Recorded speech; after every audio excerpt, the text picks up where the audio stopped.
Bonjour et bonsoir François, comment vous vous trouvez actuellement? Donc, comme vous pouvez constater, c'est toujours Zouloula. Aujourd'hui, je viens une fois de plus faire une autre vidéo, une sorte de continuité par rapport à mes précédentes vidéos, où j'avais démontré que, selon les Bibles actuelles classées, selon les canons, que Jésus-Christ n'est pas le sauveur du peuple noir. Et j'ai aussi démontré son non-existence. Donc, et ça a touché beaucoup de personnes, ça a subjugué, ça a déstabilisé, ça a fâché, ça a réjoui beaucoup de personnes.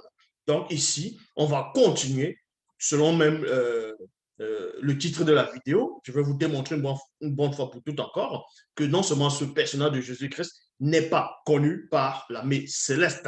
Vous voyez, l'armée céleste dont on va dire les anges, les fils de Dieu, ainsi de suite, dans les Bibles classiques.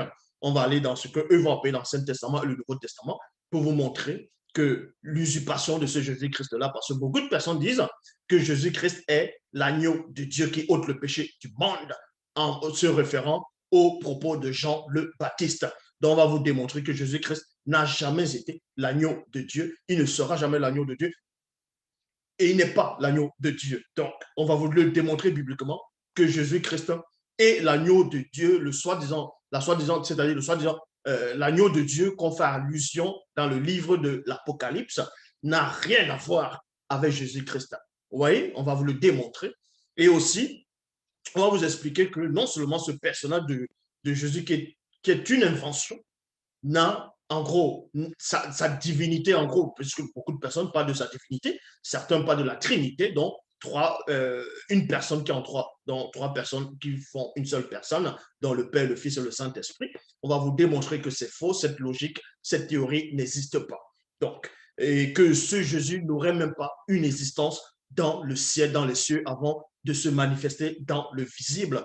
Et aussi, c'est pas parce qu'il est écrit dans Philippiens 2, 5 à 9 que ayez en vous les sentiments qui est en Jésus-Christ, lequel existant en forme de Dieu, n'a point regardé comme une proie arrachée d'être égal à Dieu, mais s'est dépouillé lui-même en prenant une forme de serviteur, en devenant semblable aux hommes, ayant paru comme un simple homme.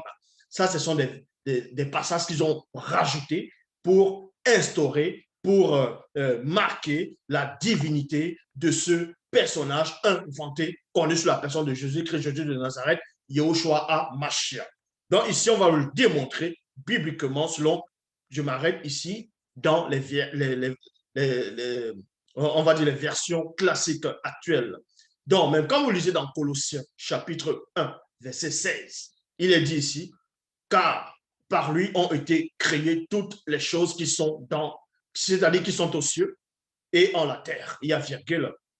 Les visibles et les invisibles, soit les trônes et les dominations, les principautés, les puissances, toutes choses ont été créées par lui, par lui, par lui et pour lui. Donc, on vous apprend ici, selon les Bibles classiques, on vous apprend que c'est Paul de Tarse, voilà, qui parle, qui dit que Dieu aurait créé. Dans d'autres versions, maintenant, d'autres aussi vont dire que c'est Jésus-Christ lui-même qui est Dieu, qui aurait créé toutes choses qui sont dans les cieux, donc que Dieu a créé par lui et pour lui. Maintenant, certains aussi disent que c'est Jésus-Christ qui a créé toutes choses. Or, on va aller dans Néhémie, dans d'autres versions. C'est à la place de Néhémie, c'est écrit Néhémia, chapitre 9, au verset 6. Il est dit ici, tu es Jéhovah, toi seul, c'est toi qui as fait les cieux, lui, le ciel des cieux et toute leur armée, la terre et en gros, tout ce qui est renfermé, les mers et tout ce qui s'y trouve. Et tu les as gardés toutes en vie. Point virgule. Leurs armées et l'armée des cieux se prosternent devant toi. On vous montre ici que dans Néhémie, chapitre 9 au verset 6, selon les canons, selon les Bibles classiques, que Dieu, Yahvé Adonai, Jéhovah, Elohim éternel, ce faux Dieu-là est la seule personne qui a créé, lui toute seule, les cieux et la terre. Dans d'autres passages, quand on va dire que Dieu a créé par sa parole, les cieux ont été faits par la parole de Dieu, et tout par, en gros, par son souffle, ainsi de suite. Mais nulle part, il est question de Jésus. Nulle part, il est question d'un fils qui a créé avec son père.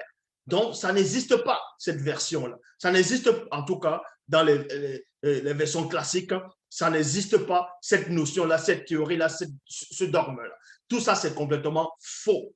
Donc, Colossiens chapitre 1, verset 16, sur la personne de Jésus-Christ est faux. Maintenant, il y a beaucoup de chrétiens, beaucoup de ceux qui se disent pasteurs, révérends, bishop, maréchal, apôtres, diacres, prophétesses, vont, euh, vont faire croire aux gens que Jésus-Christ, comme j'ai dit au début, aurait une divinité avant de descendre, comme on voit cela dans Philippiens 2, 5 à 9, qui est aussi faux complètement, et Colossiens 1, 16 est faux. Donc ici, on va vous montrer bibliquement, selon les versions classiques, que Jésus-Christ n'est pas l'agneau de Dieu. Je me répète encore, Jésus-Christ n'est pas l'agneau de Dieu. On va donc voir pourquoi, selon, ils ont fait en sorte que Jean-Baptiste dise, en voyant ce Jésus, que voici l'agneau de Dieu qui ôte le péché du monde. Et dans le livre d'Apocalypse, Jean voit encore, dans le livre d'Apocalypse, Jean aussi a vu l'agneau immolé. Donc, et certains disent que les canons veulent que cet agneau soit Jésus, et on va vous démontrer que cet agneau n'a rien à voir avec Jésus-Christ. C'est deux personnes distinctes. Est-ce que vous comprenez? Deux créatures distinctes qui n'ont rien à voir entre elles. Donc, pour cela, et quand vous lisez dans Matthieu chapitre 19, dans Matthieu chapitre 19, au verset 4, il est dit ici, il répondit, n'avez-vous pas lu que le Créateur, au commencement, fit l'homme et la femme. Donc, on vous montre par là que, selon les Bibles classiques, que ce Jésus aurait dit, quand il est en train de discuter avec certaines personnes, que le Créateur aurait créé au commencement, aurait fait l'homme et la femme.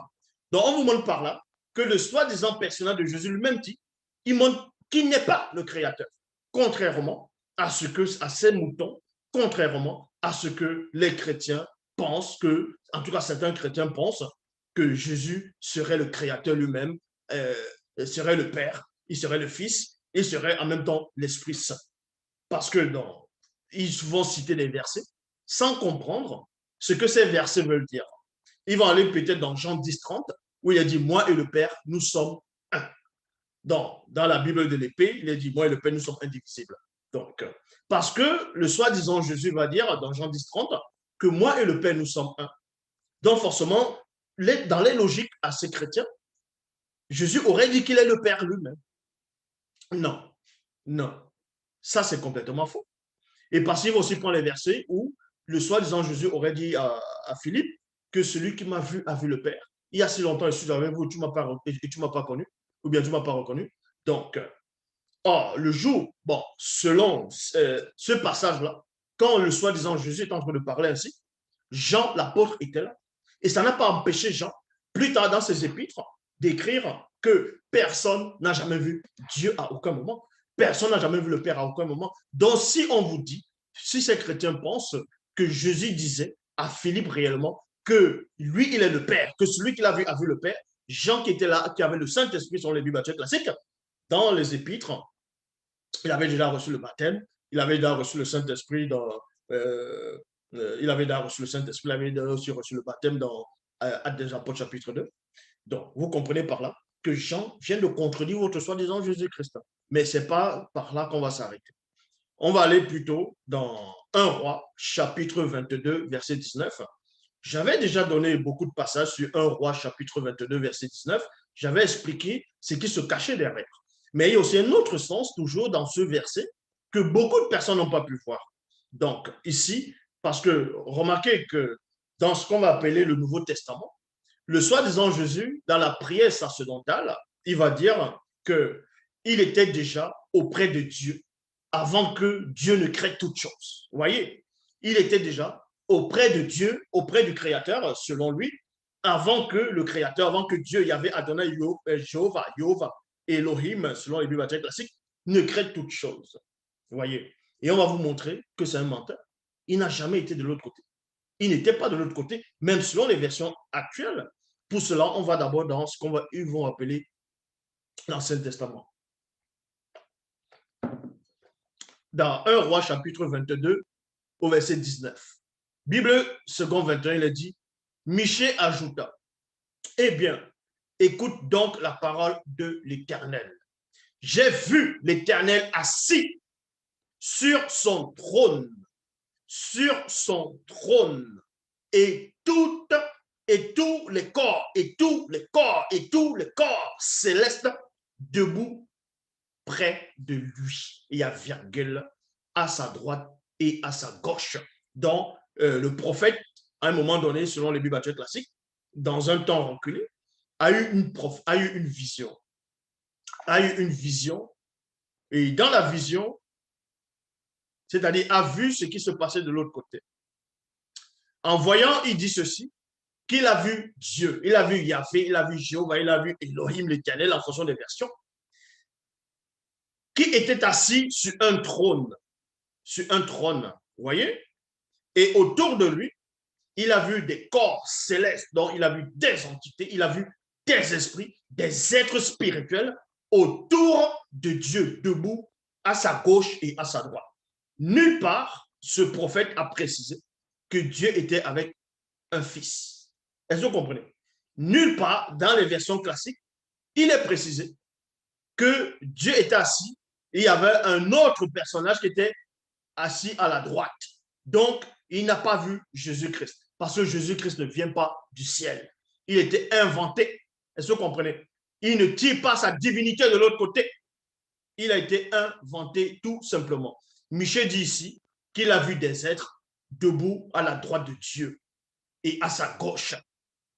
Bible de Jérusalem, il est dit, j'ai vu Yahvé assis sur son trône, toute l'armée du ciel se tenait en sa présence, à sa présence. Il est bien dit, toute l'armée,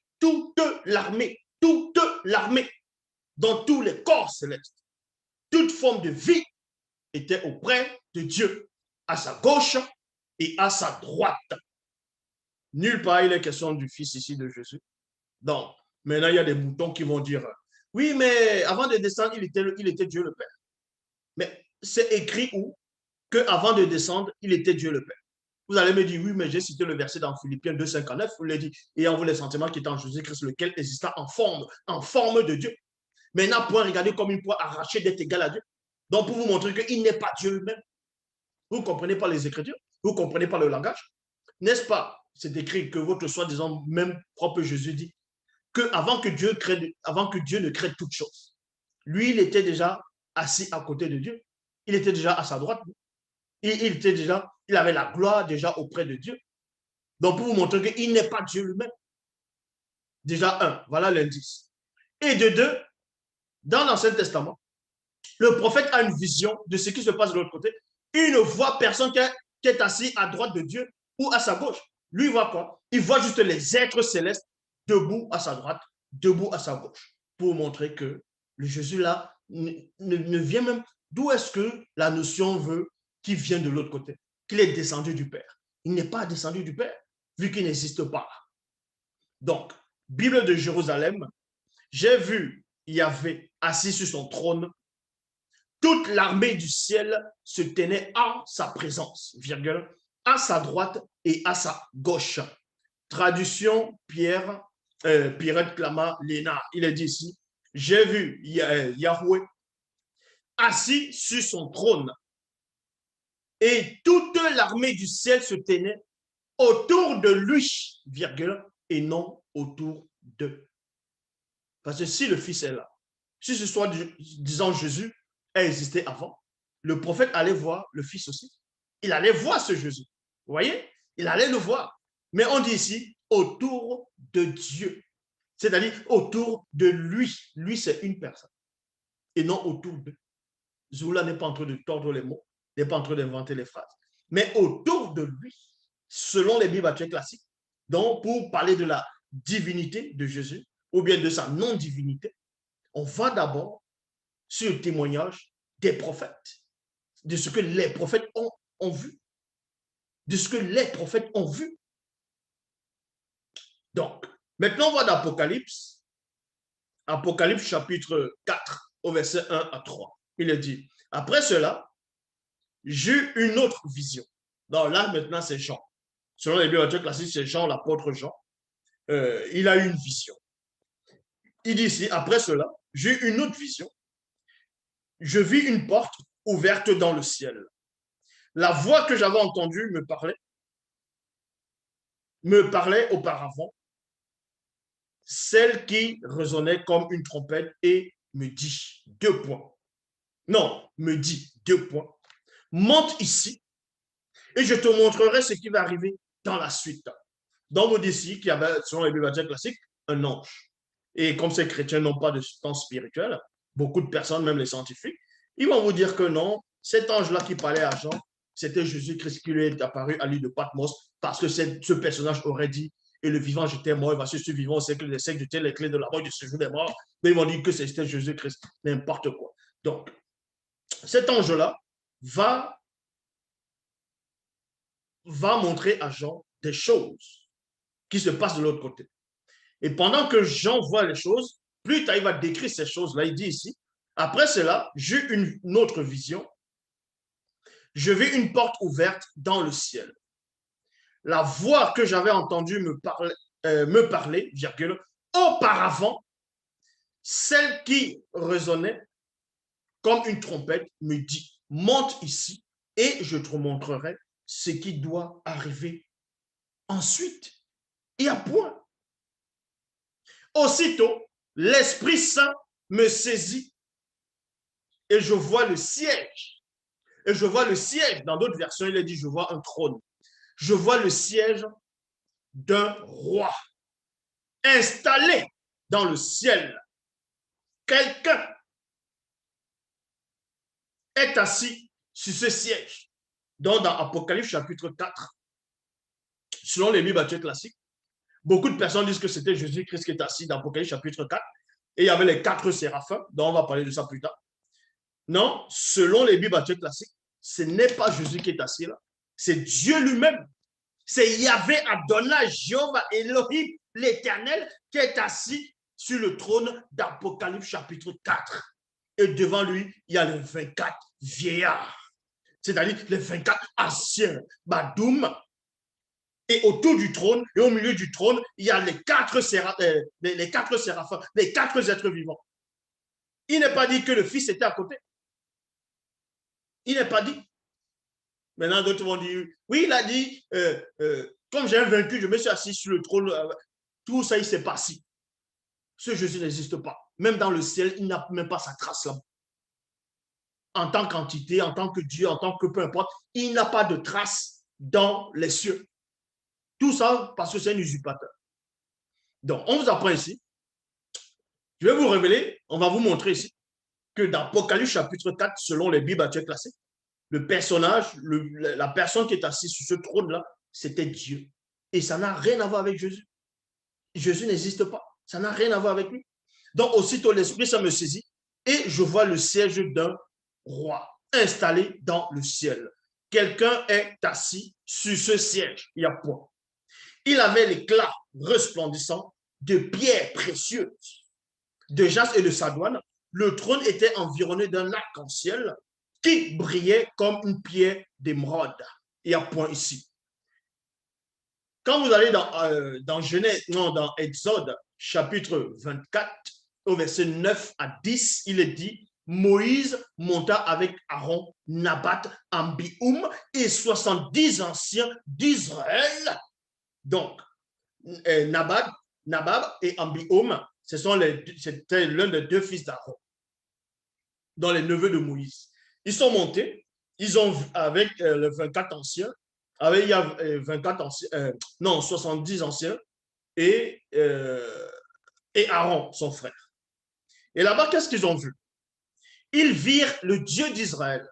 Sous ses pieds était comme un ouvrage de saphir, transparent comme le ciel lui-même dans sa pureté. À peu près la même description qu'on voit dans Apocalypse chapitre 4. Apocalypse chapitre 4, verset 4 à 6, il est dit ici, tout autour du trône, il y avait 24 trônes. Et 24 anciens sont assis sur ces trônes, tous habillés de blanc, avec sur les têtes des couronnes d'or. Il y a un point ici. Du trône partaient des éclairs, des bruits de voix et des coups de tonnerre. 7 flammes, 7 flambeaux ardentes brillaient devant le trône. Il y a 2 points. Ce sont les 7 esprits de Dieu et non les 7 esprits de Jésus. Ce sont les 7 esprits de Dieu. Devant le trône s'étendait comme une mer de verre, transparente comme du cristal, au milieu du trône et autour du trône se tenaient 4 êtres vivants. 4 êtres vivants. Autour du trône, écoutez, je relis. Au milieu du trône et autour du trône se trouvaient 4 êtres vivants. Il n'y avait pas le Fils, il n'y avait pas Jésus. Il n'y avait pas Jésus. Certains vont dire, oui, mais c'est à la période où Jésus était sur la terre et il va revenir en tant que vainqueur comme le lion de Judas ou l'agneau immolé. On va vous montrer que tout ça, c'est faux. Tout ça, c'est faux. Jésus-Christ n'a pas d'origine dans les cieux. Il n'a pas d'origine dans les cieux. Selon les Bibles actuelles classiques, il n'a pas de divinité puisque c'est un faux Dieu. C'est un faux Messie. Il n'existe pas. Donc, devant le trône s'étendait comme une mer de verre, transparente comme du cristal. Au milieu du trône et autour se tenaient 4 êtres vivants entièrement couverts de yeux devant et derrière. Apocalypse chapitre 4 au verset 8, il est dit ceci. Les 4 êtres vivants ont chacun 6 ailes. 6 ailes et non 4. Remarquez attentivement. Ont chacun 6 ailes. Donc, ce sont les séraphins qui ont 6 ailes. Et ils se couvraient les yeux. Et ils sont couverts d'yeux tout autour et à l'extérieur. Ils ne cessent de dire, jour et nuit, Saint, Saint, Saint est le Seigneur Dieu, virgule, le Tout-Puissant, celui qui était, qui est et qui vient. Parce qu'il s'adressait à celui qui est assis sur le trône, c'était Dieu dans les Bibles actuelles classiques. Et c'est la même chose, le même trône que Ésaïe avait vu, que le prophète Ésaïe a vu, dans Ésaïe chapitre 1, verset 6. On va voir cela dans verset 1 à 2. Ésaïe chapitre 6, verset 1 à 2. Dans la traduction du Monde Nouveau, il est dit ici, dans l'année où mourut le roi Osia, moi cependant, je vis Jéhovah, virgule. Jéhovah, ce n'est pas Jésus. Jéhovah n'est pas Jésus. Donc, je vis Jéhovah siégeant sur un trône haut et élevé, et les pans de son vêtement remplissaient le temple. Des séraphins se tenaient au-dessus de lui. Point. Chacun avait 6 ailes, exactement les mêmes descriptions qu'on voit dans Apocalypse chapitre 4 au verset 8. C'était les êtres là. Est-ce que vous comprenez? Même si on ne donne pas les nombres ici, c'était ces êtres là. Avec 2 qui tenaient sa face couverte et avec 2 qui tenaient ses pieds couverts et avec 2 qui, c'est-à-dire, ils volaient. Voilà ce que Ésaïe a vu. Ésaïe, dans ses écrits, il dit qu'il a vu Jéhovah. Il a vu Yahvé, Elohim, Adonai, peu importe le nom qu'on va lui donner. Il n'a jamais dit que c'était Dieu, que c'était le Fils de Dieu qui voyait. Il n'a jamais dit que c'était Jésus qui voyait. Il n'a jamais dit que c'était Emmanuel qui voyait. Il a dit que c'était Dieu qui voyait, que c'était le Créateur selon les Bibles actuelles classiques qui voyait. Donc, ce Jésus n'a pas de trace. Il n'a pas de généalogie dans les cieux. Apocalypse chapitre 4, verset 9 à 11. Il est dit, je répète Apocalypse chapitre 4, verset 9 à 11, il est dit, et chaque fois que les êtres vivants présentent leur adoration, virgule, leurs hommages et leur reconnaissance à celui qui est assis, à celui qui siège sur le trône et à celui, non, c'est-à-dire à celui qui siège sur le trône, virgule, à celui qui vit éternellement. Et chaque fois que les êtres vivants chantent, les 24 anciens tombent en genoux devant celui qui est assis sur le siège. Ils adorent celui qui est vivant pour toujours. Ils jettent les couronnes devant le siège en disant, tu es digne, Jéhovah, Voilà ce qui est écrit. Tu es digne, Jéhovah. Dans d'autres versions, on dit, tu es digne, notre Dieu. Mais ici, là, c'est, tu es digne, virgule, Jéhovah, virgule, oui, notre Dieu, de recevoir la gloire et l'honneur et la puissance, parce que tu as créé toutes choses. Et c'est à cause de ta volonté qu'elles ont été existées, qu'elles ont existé et qu'elles ont été créées.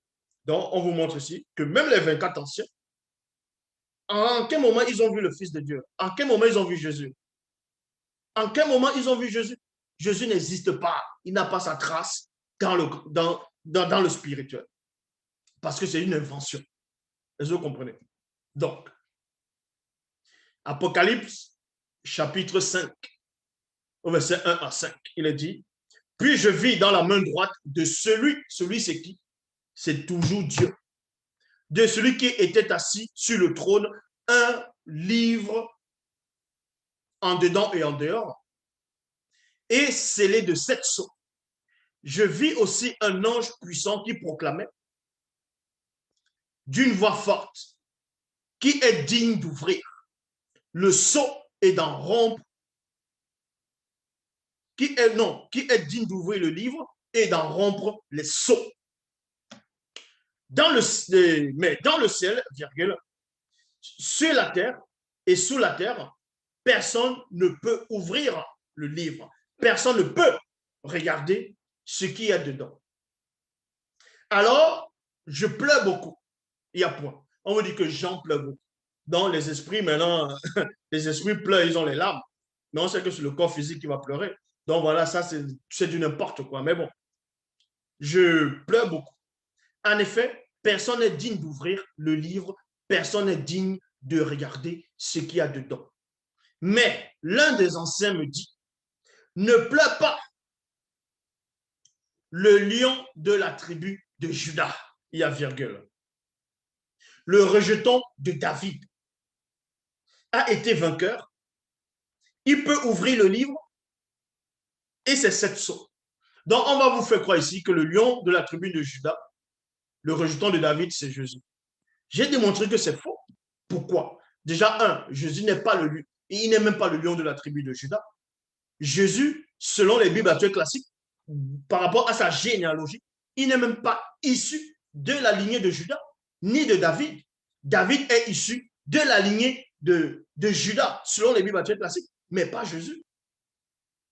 Marie, sa mère, selon les versions actuelles, ne vient pas de David, ne vient pas de Juda, mais vient de la lignée de Lévi.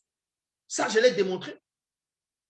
De même que Élisabeth vient de Lévi, comme Aaron, comme Moïse, comme Myriam.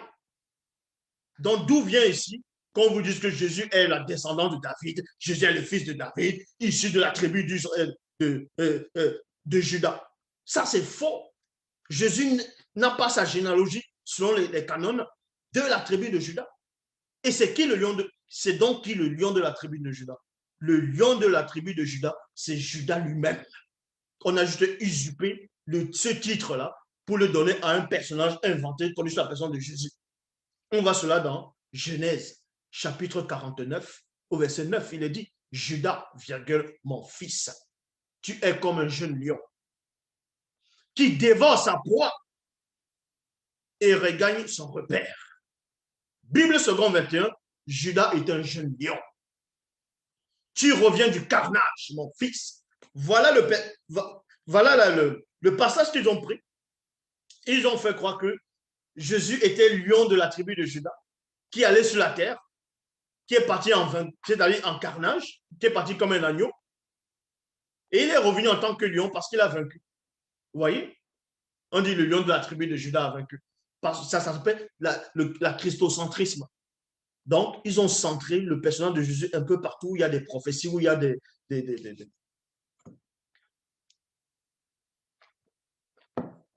où il y a des révélations hors du commun. Donc, vous voyez ici, Jésus-Christ n'est pas le lion de la tribu de Judas. Le lion de la tribu de Judas, c'est Judas lui-même, qui n'a rien à voir avec Jésus. Et Jésus, selon les Bibles actuelles classiques, je lance le défi à quiconque va me le démontrer. Quand vous lisez la généalogie de Jésus, On cite la généalogie, on cite dans d'autres livres, on dit, on commence par Adam, on dit fils de Dieu, on parle, on parle, on parle. On arrive à Joseph. Depuis quand Joseph, c'est Joseph qui a couché Jésus maintenant. On dit, c'est Joseph, lui qui vient de la lignée de David. On dit maintenant Marie. Pourquoi on n'a pas dit que Marie, c'est pas écrit que Marie vient de la lignée de Judas? Ce n'est pas écrit. C'est Joseph qui est le père adoptif, selon les Bibles classiques, de Jésus, qui est issu de la lignée de David, c'est-à-dire et aussi de Judas, qui s'est marié avec Marie. Et maintenant, l'enfant qui vient de Marie, selon les Bibles classiques, c'est écrit que ça ne vient pas de Joseph. Puisque Marie était enceinte, elle n'avait pas connu un homme, selon les Bibles classiques. Donc, ce n'était pas de Joseph. Donc, d'où vient qu'on va prendre cet enfant de Marie? On va le mettre dans la parenté de Judas. Marie est issue de la lignée de Lévi. Ça, je l'ai montré. Elle est issue de la lignée de Lévi. Si vous ne connaissez pas c'était quoi les Lévis dans ce qu'on appelle l'Ancien Testament, vous fermez vos bouches.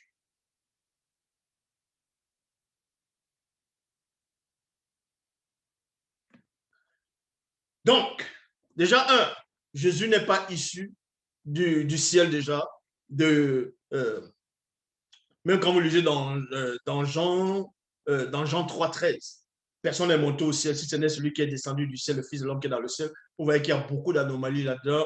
Ça, je l'ai démontré. Et aussi, Jésus n'est pas le lion de la tribu de Judas. Le lion de la tribu de Judas, c'est Judas lui-même.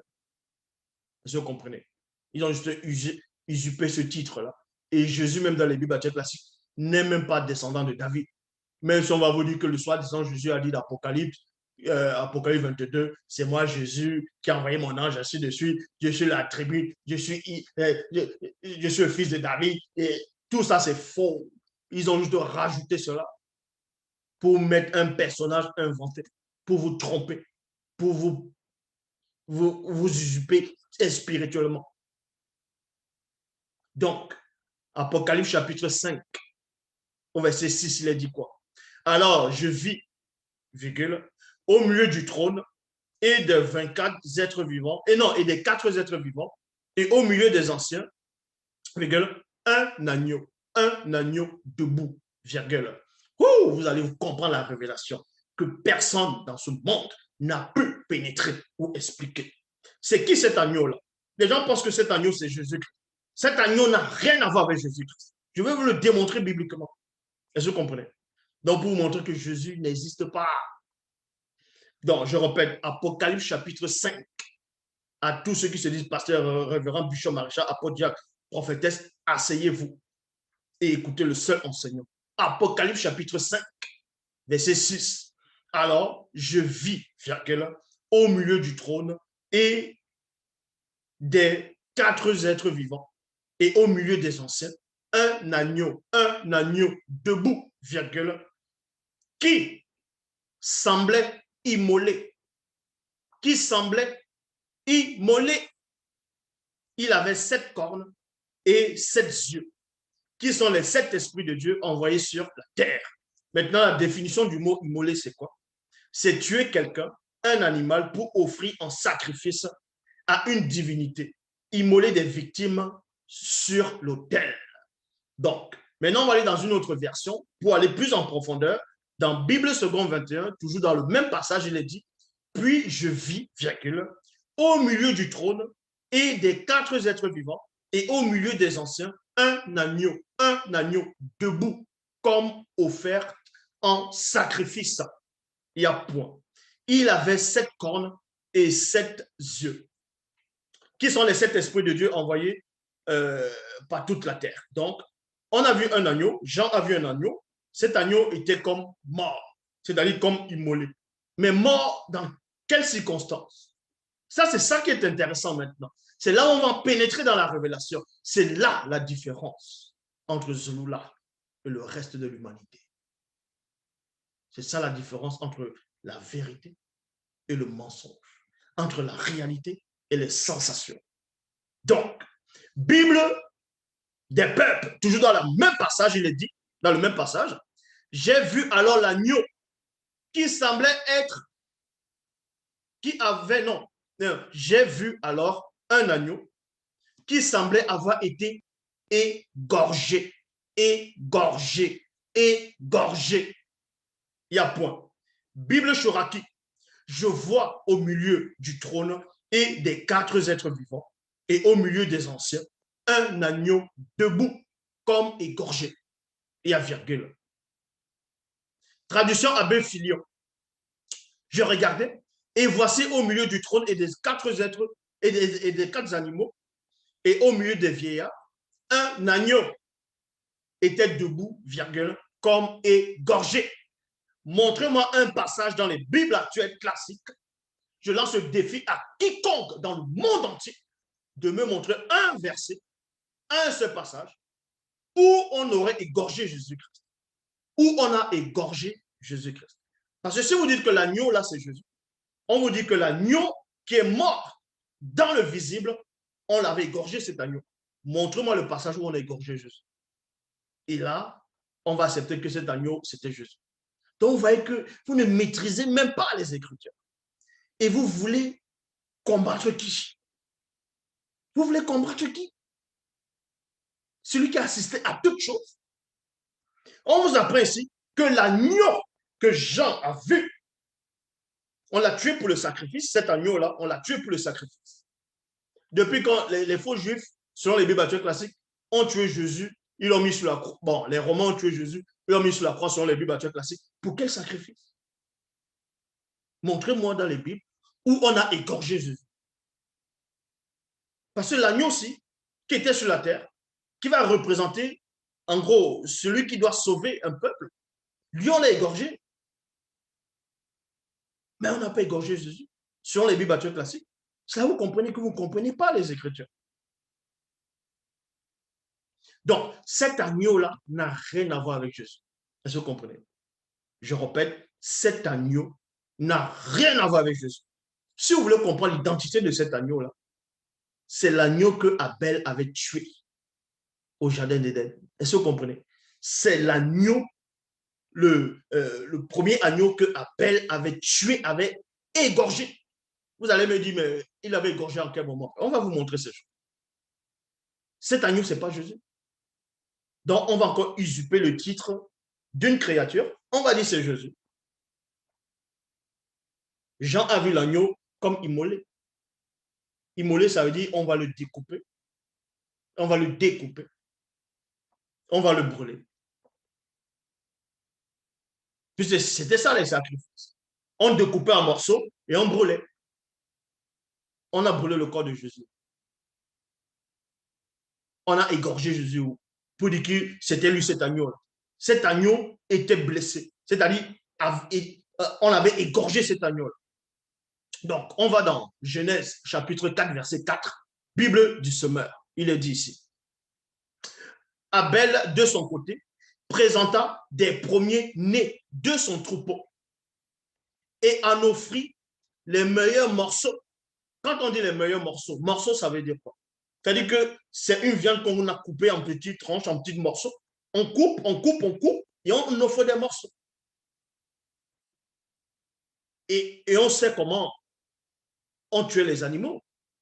Même au temps d'Israël, on les égorgeait, le sang coule, et ensuite on découpe. C'est comme ça. Même en Afrique, ils font ça. Ils égorgent. Donc, c'est ce que Abel a fait. On vous dit ici, Abel, virgule, de son côté, Bible de semeur, présenta les premiers-nés de son troupeau. Et c'est qui ce troupeau-là? Est-ce que c'était des chèvres?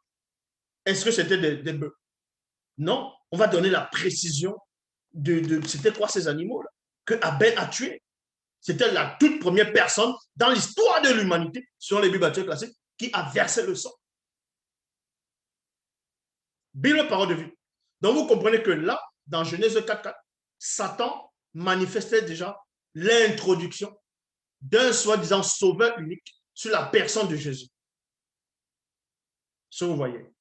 Donc, Bible parole de vie, de son côté, Abel apporta les premiers agneaux, les premiers agneaux, les premiers agneaux de son troupeau et il offrit au Seigneur le meilleur morceau, c'est-à-dire qu'il les a égorgés, il les a découpés. Pa, pa, pa, pa, pa, pa. Bible en français courant. Abel, de son côté, apporta en sacrifice des agneaux, premier-né de son troupeau, il en offrit au Seigneur le meilleur morceau. Le meilleur morceau. Et on va vous montrer aussi un passage maintenant dans les Bibles classiques. Encore pour vous montrer que Jésus ne peut même pas représenter l'agneau de Dieu. C'est même pas l'agneau de Dieu. Les gens vont prendre l'histoire d'Abraham, le sacrifice d'Abraham, ils vont dire non, c'était une représentation symbolique de Jésus-Christ. On va même aller dans cette histoire. On va vous montrer que même là, vous êtes hors de la plaque. Vous êtes toujours à côté. Dans Genèse, chapitre 22, versets 7 à 8, Bible seconde 21, il dit quoi? Alors Isaac s'adressa à son père Abraham en disant, mon père, il répondit, me voici, mon fils. Isaac reprit, voici le feu et le bois. Mais où se trouve l'agneau? Où se trouve l'agneau? Pour l'Holocauste. L'Holocauste, c'est quoi? On prend d'abord le couteau, on égorge l'animal, on découpe et on brûle. Mais c'est pour ça qu'Abraham avait pour le couteau, il voulait faire la même chose. Donc, verset 8, Abraham répondit, mon fils, Dieu prouvera lui-même à l'agneau pour l'Holocauste. Vous voyez? Et ils continuèrent à marcher tous les deux ensemble. Donc, on vous dit ici là que Dieu devait pouvoir lui-même pour offrir l'agneau. Donc, si Dieu donne l'agneau, écoutez attentivement, si Dieu donne l'agneau, ça veut dire que les faux, ceux qui se disent croyants, ils vont dire, bon, Dieu a donné l'agneau à la place d'Isaac. Parce que Isaac va représenter soi-disant Jésus. Et l'agneau que Dieu va donner à Abraham, que Abraham fasse ce sacrifice, c'était le sacrifice de Jésus plus tard. C'était une image de Jésus. Donc, on va vous montrer que Abraham n'a même pas sacrifié l'agneau. Est-ce que vous comprenez? Ce n'est pas l'agneau qu'Abraham a sacrifié. On va voir cela. Déjà, un agneau, c'est quoi? L'agneau est le petit, est un jeune mouton. L'agneau, c'est un jeune mouton mâle, âgé au moins d'1 an. Écoutez attentivement. Donc, c'est le petit de la brebis et du bélier. L'agneau est le petit de la brebis et du bélier. Et maintenant, on vous dit ici, dans le langage courant, les moutons désignent un ensemble où la femelle est la brebis et le mâle est le bélier. Tandis que le jeune mâle est un agneau et la jeune femelle une agnelle. Il y a un point. Donc, on me dit qu'Abraham a pris le couteau, il voulait déjà égorger son fils pour faire un sacrifice. L'ange de l'Éternel est apparu. Il a dit non, ne fais pas ça. Dieu voulait voir. Non, voilà, Dieu l'a mis à l'épreuve selon les Bibles classiques. Et dans Genèse chapitre 22, verset 13, il est dit ici, Abraham leva les yeux et vit derrière lui un bélier et non un agneau. Un bélier. Le bélier, c'est un adulte. Maintenant, vous allez me dire, oui, mais Jésus avait grandi, donc il pouvait représenter le bélier. Non, vous dites que Jésus, c'est l'agneau. L'agneau, c'est l'agneau. C'est le petit du bélier. Point. Dans Apocalypse, on n'a pas dit qu'on a vu le bélier égorgé comme immolé. On n'a pas dit qu'on a vu la brebis. On a dit l'agneau. L'agneau reste l'agneau, c'est petit. C'est tout petit. C'est ce que Abel a sacrifié. C'est ce que Abel a sacrifié. Donc, vous voyez que dans Genèse chapitre 22, l'usurpation que Satan voulait ramener a été modifiée. Parce que Abraham dit quoi? Isaac dit d'abord, où est l'agneau? Parce que lui, c'est l'agneau qu'on doit offrir. Vu que Abel a offert l'agneau au départ, logiquement, ça doit continuer par l'agneau. Et Abraham dit aussi, oui, Dieu va pouvoir cet agneau-là. Et au final, Dieu n'envoie pas l'agneau. Ce n'est pas l'agneau qu'on retrouve, c'est un bélier qu'on retrouve. Donc, c'est un bélier. Genèse chapitre 22, verset 13. Abraham leva les yeux et vit derrière lui un bélier retenu dans un buisson par les cornes.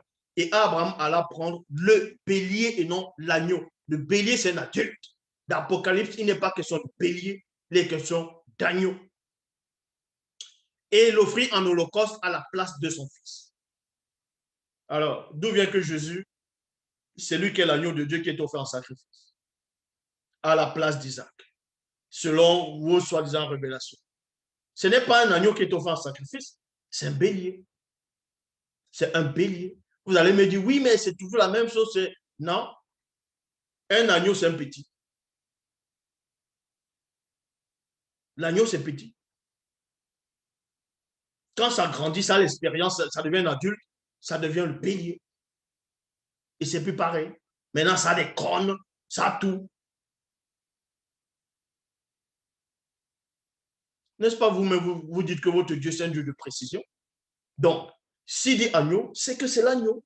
Parce que quand on dit agneau, c'est-à-dire ça n'a pas grandi. Maintenant, dans une autre version, traduction Abbé Filion, Abraham leva les yeux, aperçut derrière lui un bélier qui s'était embarrassé avec ses cornes dans un buisson. Traduction Pierre Robert Oliverton, le mot bélier disparaît. C'est Abraham leva les yeux et regarda, et voici derrière lui un mouton retenu en un buisson par ses cornes. Vous voyez, un mouton avec les cornes, c'est toujours un bélier. Puisqu'on les appelle toujours des moutons. Donc, c'est toujours, en plus, il avait des cornes, donc c'était un adulte, c'était toujours un bélier. Genèse chapitre 22, verset 14. Abraham nomma ce lieu, le Seigneur y veillera. C'est pourquoi on dit aujourd'hui, sur la montagne, le Seigneur y veillera. Les gens vont lire, ils ne vont pas comprendre ce que ça veut dire ici. Pourquoi le mot là, le Seigneur y veillera, pourquoi ça a été introduit là-dedans? Parce que les auteurs des Bibles n'ont pas compris pourquoi ils ont laissé ce mot là. Ça veut dire qu'on va veiller à ce que le soi-disant personnage que Satan veut ramener ne puisse pas usurper le bélier. Donc, on va veiller à ce que ça reste le mouton, à ce que ça reste le bélier et que l'agneau n'a rien à voir avec Jésus. Vous voyez? Bible second 21. Non, Bible second. Nouvelle Bible second. Abraham appela ce lieu le nom de Adonai Jireh. Jireh. Donc, Jéhovah voit. Jéhovah voit.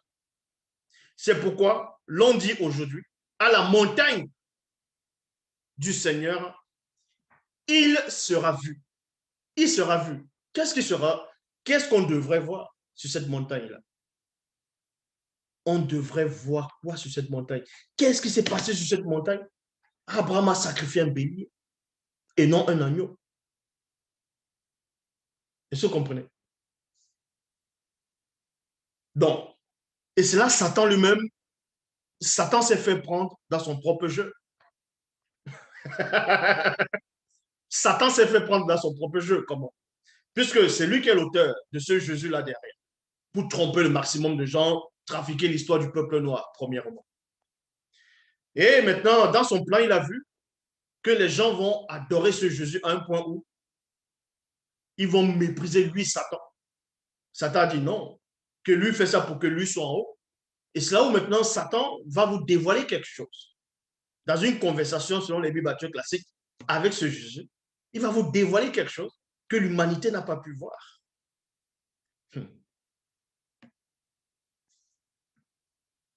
Mais avant ça, on va dans Apocalypse chapitre 21 au verset 9. Il est dit ici, puis un des 7 anges qui tenait les 7 coupes remplies des 7 derniers fléaux vint m'adresser la parole et dit 2 points. Viens, je te montrerai la femme, l'épouse de l'agneau. Il y a point. Les gens vont lire ça, ils vont dire, ah, l'église est l'épouse de l'agneau, la femme est l'épouse de l'agneau. Ah, l'agneau, c'est un bébé, c'est un petit. Donc, on vous montre, ils vont dessiner un agneau avec une femme à côté. Ça s'appelle la zéophilie. Est-ce que vous comprenez? La zéophilie. C'est une femme ou un homme qui couche avec un animal. Voilà ça. Vous couchez avec des animaux spirituellement, sans savoir. Vous dites que l'agneau, c'est votre époux, l'agneau, c'est Jésus. Donc, vous êtes là en tant que femme, vous êtes marié à l'agneau. Donc, vous couchez avec des bêtes, des animaux, spirituellement, mentalement. Vous n'avez même pas de connaissance. Ça s'appelle la zéophilie. Voilà, les chrétiens ils sont adeptes de la zéophilie parce que on les a fiancés à un animal. En plus, quoi, un petit animal, à un agneau, n'importe quoi. Matthieu chapitre 4, versets 5 à 6. Alors le diable l'amena jusqu'à Jérusalem, amena Jésus jusqu'à Jérusalem, la ville sainte, le plaça au sommet du temple et lui dit, si tu es fils, si tu es le fils de Dieu, jette-toi en bas. Les gens n'ont pas compris ce que ça veut dire ici dans les Bibles classiques. Puisque Satan, lui, vous dit, il vous montre que Jésus n'est pas le fils de Dieu. Il sait que Jésus n'est pas le fils de Dieu. Il sait que c'est une invention. Mais on va prendre les propos de Satan. On va dire qu'il aurait dit à ce Jésus aussi, pendant la tentation, que si Jésus est le fils de Dieu, qui se jette alors à terre? Et on vous dit, jette-toi en bas. En effet, dans les livres saints, on lit, Dieu commandera à ses anges de te porter dans leurs bras pour que tes pieds ne se heurtent pas, pour que tes pieds ne heurtent pas les pierres. Il y a point ça. Déjà, c'est écrit dans les livres de Somme. Quand vous allez là-bas, ça n'a rien à voir avec Jésus. On ne s'adressait pas à Jésus. Lisez bien, j'ai fait la vidéo sur ça. Quand on dit, si tu te jettes tout ça là, on ne s'adressait même pas à Jésus. Cette histoire ne s'adressait même pas à lui. L'histoire des anges, c'est-à-dire que tu tombes, les anges vont te porter, que tes pieds ne se heurtent contre une pierre et que tu tombes. Ça ne s'adressait même pas à Jésus, c'est un autre personnage. C'était allusion à un autre personnage qui n'a rien à voir avec Jésus. Mais Satan ici vous montre que Jésus n'existe pas. Il dit, si tu es fils de Dieu. Puisque Satan, avant de chuter, il était dans le royaume des cieux. Mais sinon, il allait voir Jésus là-bas. Il avait dit, ben, je te connais, maintenant tu es ici sur la terre. Il a dit, si tu penses être ce qu'on dit là, jette-toi maintenant à terre. Et on va vous dire que Jésus aurait dit, non, tu ne tenteras point le Seigneur ton Dieu. C'est facile de dire ça. Pourquoi les Gédéons? Les Gédéons, eux, ils ont fait comment? Quand l'ange apparaît, on dit, allez, va délivrer Israël. Il dit quoi? Il met d'abord cet ange à l'épreuve. Il dit, si c'est toi, si c'est vraiment toi, fais en sorte qu'il y ait ça. L'ange fait. C'est arrivé à plusieurs prophètes, c'est arrivé à plusieurs personnes que l'ange de l'Éternel vient.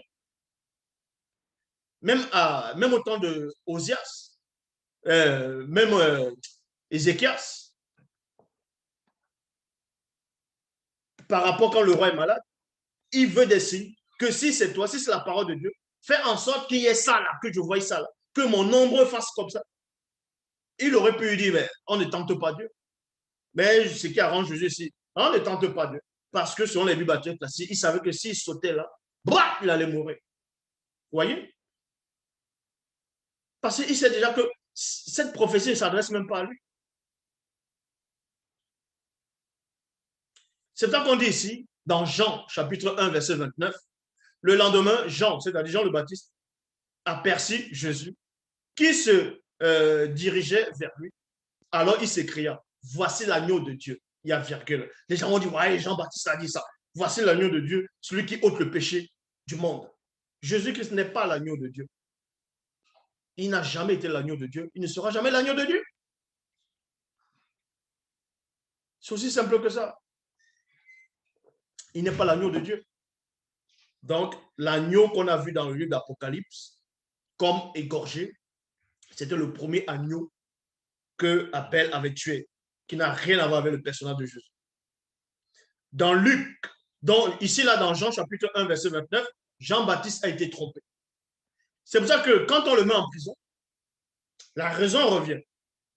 Il se met à douter de ce personnage de Jésus. Puisqu'il s'est trompé en disant que ce Jésus dans les Bibles classiques, c'est l'agneau de Dieu. Maintenant, dans Luc 7, 20, il dit, les disciples arrivent auprès de Jésus et lui dit, Jean-Baptiste nous a envoyés vers toi pour te demander, est-ce que tu es le Messie qui doit venir? Ou bien devons-nous attendre un autre? Bible en français courant, quand ils arrivèrent auprès de Jésus, il le dit, Jean-Baptiste, il lui dit plutôt, Jean-Baptiste nous a envoyés pour te demander, es-tu le Messie qui doit venir ou devons-nous attendre quelqu'un d'autre? Selon les Bibles actuelles classiques, Jean a compris que ce n'était pas l'agneau qui devait venir, que ce n'était pas ça, que ce personnage ne pouvait pas être l'agneau. Il s'est remémoré. Abraham n'a pas fait le sacrifice d'agneau, c'était le bélier. Ici, là, il voit quelqu'un, on vous dit que c'est l'agneau qui est arrivé, et pourtant, ce n'était pas ça. Donc, vous voyez, vous êtes tous perdus. Vous êtes tous dans la confusion. Le seul enseignant, c'est celui qui est en face de vous. Je maîtrise toute l'explication de la Bible, toute l'explication de toutes les versions, de tous les livres religieux, de tous les livres religieux plutôt, de tout le savoir interdit. L'Oba se glorifie toujours. Et vous comprenez.